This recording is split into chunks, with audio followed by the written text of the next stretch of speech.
Hello, my name is Chris Fitzpatrick, and welcome to my Lab 1 presentation. So, the purpose of this lab was to compare the observed movement of a ball or another moving object to the predicted movement of that object. And the fundamental physical principles of this lab was the final velocity is equal to the initial velocity plus the net force over time, and the law of inertia / Newton's first law.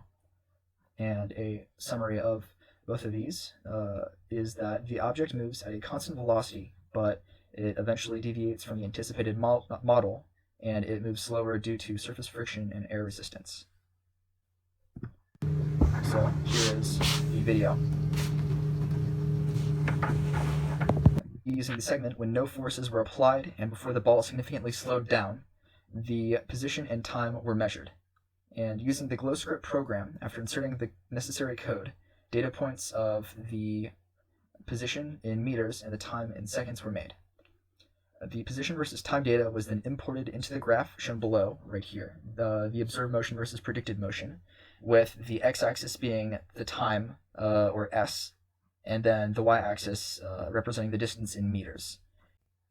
And while the computer model shows a linear graph, the real-life experiment speeds up and then slows down. While both graphs have the same average velocity, the real experiment experiences deceleration due to air resistance and or friction. I believe a combination of both. And I shall now show the GlowScript program. I have the table right here, and I can show the movement. I also have the graph right here. So this is currently the original x-axis, and as it goes through, it slowly changes, and it follows a fairly linear path. And then if I go into, and I change the reference frame to mass A, it better shows the path and my tracking of it. So,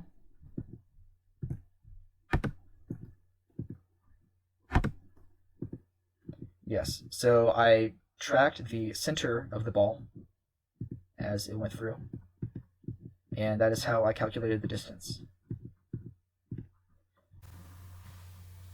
If I changed the axes of the graph in Tracker, the answer would change its value from positive to negative, because instead of moving forward, it's moving backward. But however, the magnitude of the velocity remains the same. Magnitude of velocity is also the same thing as speed.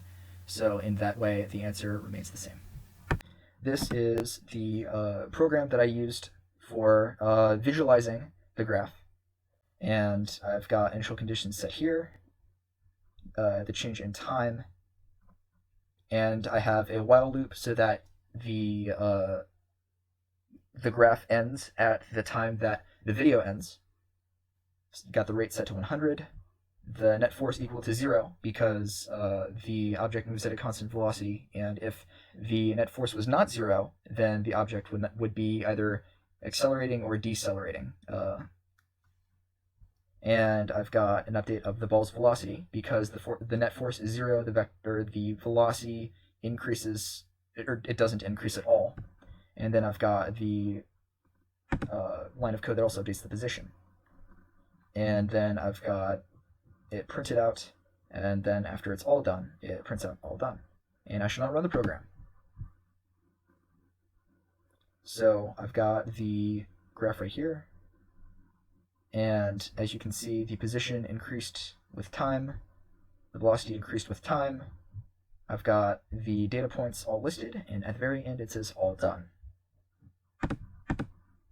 So, again, encoding. After setting up the model, I set the string position vector to 0, 0, the velocity vector to 0.87400 in order to try and emulate the experiment. And then the counters in the code that updated were it updated via ball.pos is equal to ball.pos plus vector 0.008740, which updated the ball's position, and t is equal to t plus delta t. And these are all based on the law of conservation of momentum, where an object in motion stays in motion unless an unbalanced force acts against it. And that is it. Thank you so much for watching.